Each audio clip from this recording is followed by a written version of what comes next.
everybody. Let's talk a little bit about typical things, typical effects that can happen when you do a breathwork session. And what I should maybe say from the start is please don't use this as something to build up expectations about what exactly you are going to experience in a breathwork session. I think everyone's experience is so different and every session is so different. So this is just kind of a general map of things that can happen quite regularly. And every session will be a really unique thing and also a really unique mix of all these things. And it has its own kind of logic. But yeah, just to give you a little map. And also for you to know that if some of these things happen, this is not strange, or this is not like you being weird or, going crazy or anything like that. It's really just typical things that happen in breathwork. So I think we can look at this, first of all, in terms of the early effects. So let's say the first 10, 15 minutes of a breathwork session, and then the things that can happen a bit later on when you're a bit more deeply into the session. So I think what's really typical in the first 10 minutes is, first of all, that for many people, your mind will kick in a little bit at some point, right? So that may take the form of, oh, this is really hard, or this is really boring, or this is scary. Why am I doing this? I have other things to do. Is this what's supposed to happen? All these kinds of thoughts. Typically, for most of us, our mind doesn't really like to let go just like so. Our mind doesn't really like to go into the unknown. And so it will come up with all these little thoughts and questions. And that's perfectly normal. And also, it's not something you have to fight. You just go like, okay, this is happening. Just let the mind do its thing and just focus on your body. I think that's important. And just, keep letting the breath flow. And trust that the session will do its thing. Then physically, so one of the things that happens that's sometimes a bit distracting is that your mouth gets very dry. I personally just let that be. I think it's, it's perfectly fine. If it really annoys you, you can put your tongue on the roof of your mouth, and that builds up a little bit of saliva, and then it feels a bit nicer. And then within the first 10 minutes, you might start feeling some tingles. And also some people start feeling what's called tetany. So you start cramping up. So your muscles might, for example, the hands are very typical for this. The muscles might sort of cramp up a little bit like this, but it can happen in all sorts of other places in your body as well. The first thing to know about this is that it's not dangerous. So you don't need to worry about it. And it's very common. And as soon as you breathe a bit more normally again, if it's really bad, you can do that during the session to just normalize your breath for a bit. But let's say after the session, as soon as you breathe normally again, this will go away very, very quickly. And a lot of the time, it actually already goes away within the session.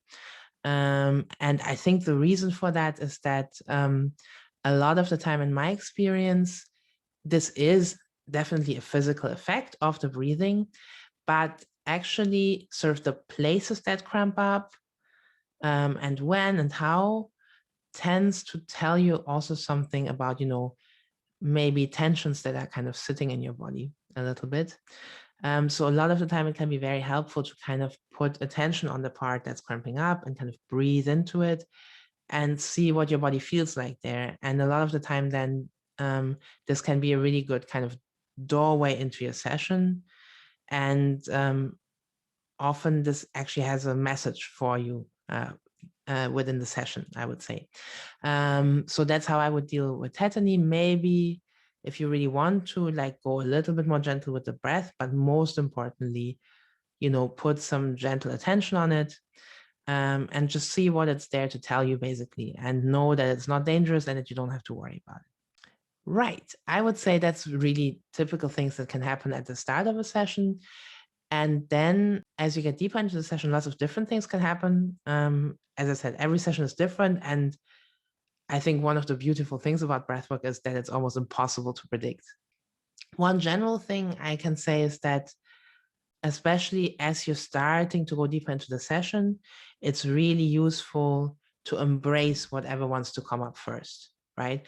So for example, if you have a little urge to, like, move your hand a little bit, or if there's coughing, right? Like a lot of people think that, coughing is a distraction and it's kind of annoying, or like, scratchy throat and whatever. But again, kind of like with the cramping and the tetany, this can very much be a gateway into your session.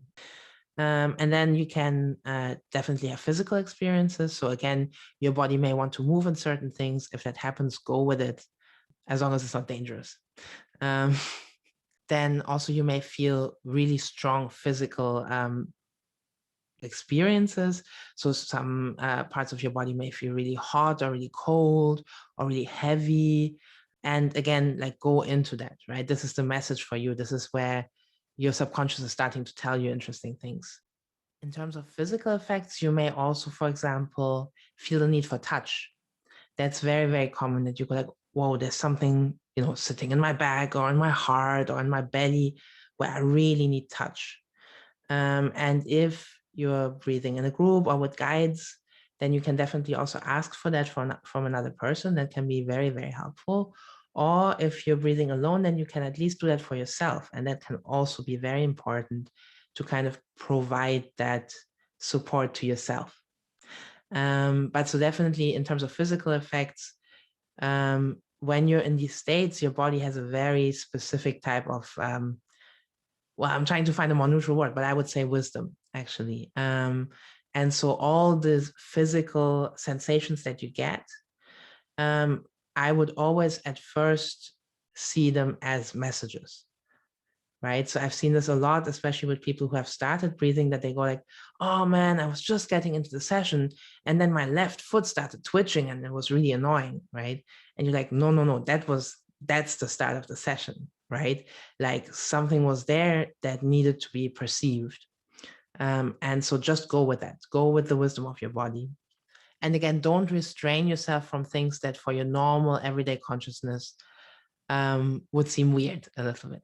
I've seen people dancing and screaming and everything. And if your normal consciousness would look at that, it would find it a bit strange.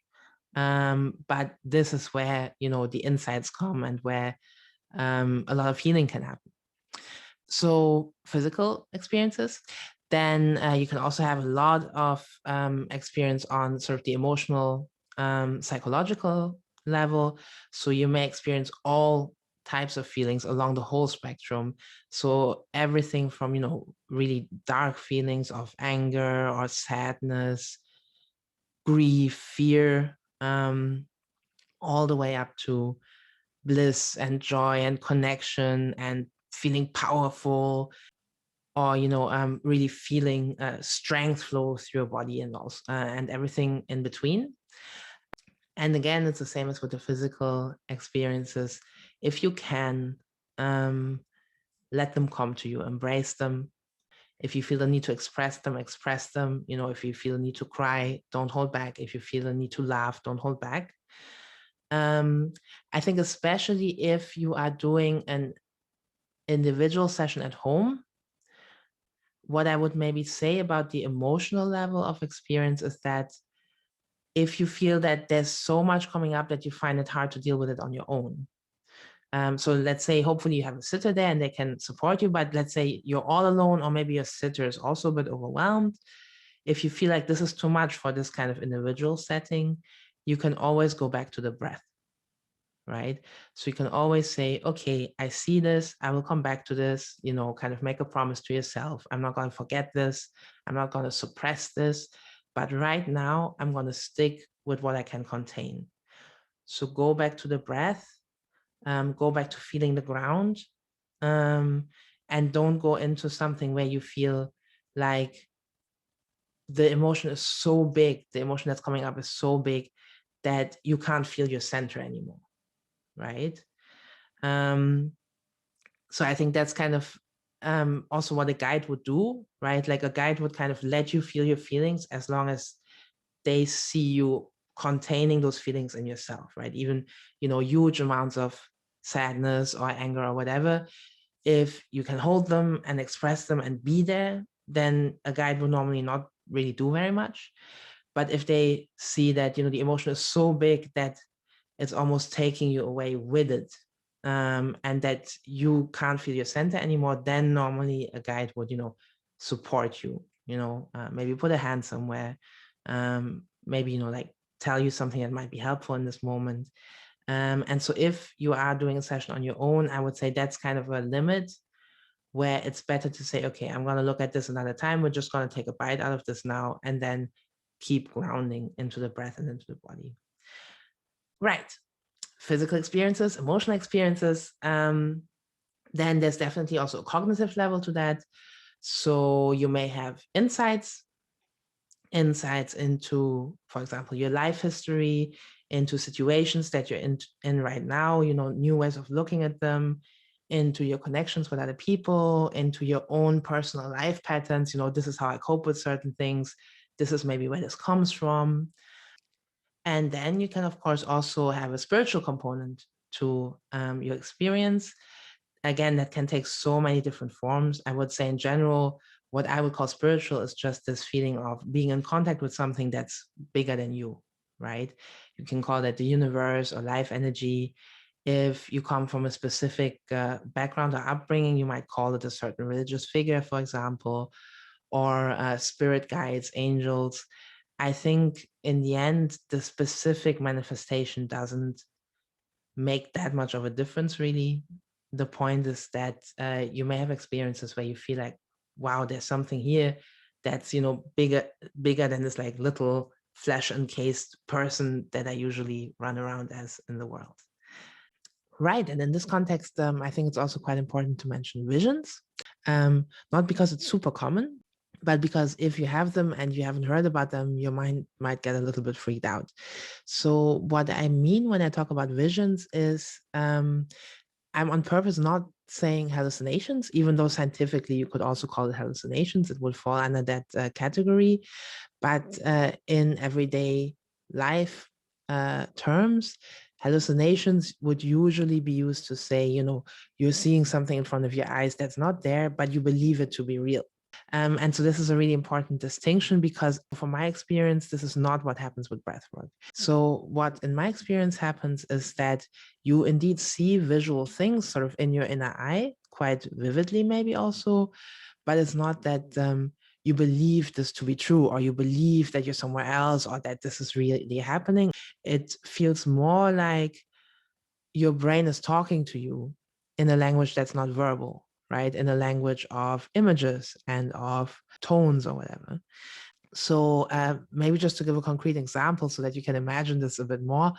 So for example, one session I had at some point, I saw a line of ancestors in front of me. And I saw also that this line was at times broken by trauma, and that it would be important to repair that. And so in that moment, obviously, I didn't think, oh, all my ancestors are now standing in this room in front of me. But it was a very powerful image, and it let me experience very clearly sort of my history and, all the things that come with that. And I think that's quite typical from what I would call visions, is that, it's a very clear, sort of all-encompassing, non-linear way of experiencing an insight, basically. Another thing that can typically also happen sometimes is that you will kind of go into a state where you almost don't notice time passing. So, and that can just actually be like a really deep sleep, which, you probably really needed at that point. But it can also take the form of just like going very, very deep below your everyday consciousness. And so I've seen people who kind of close their eyes, did the whole session, and kind of open their eyes and were like, oh, when are we starting?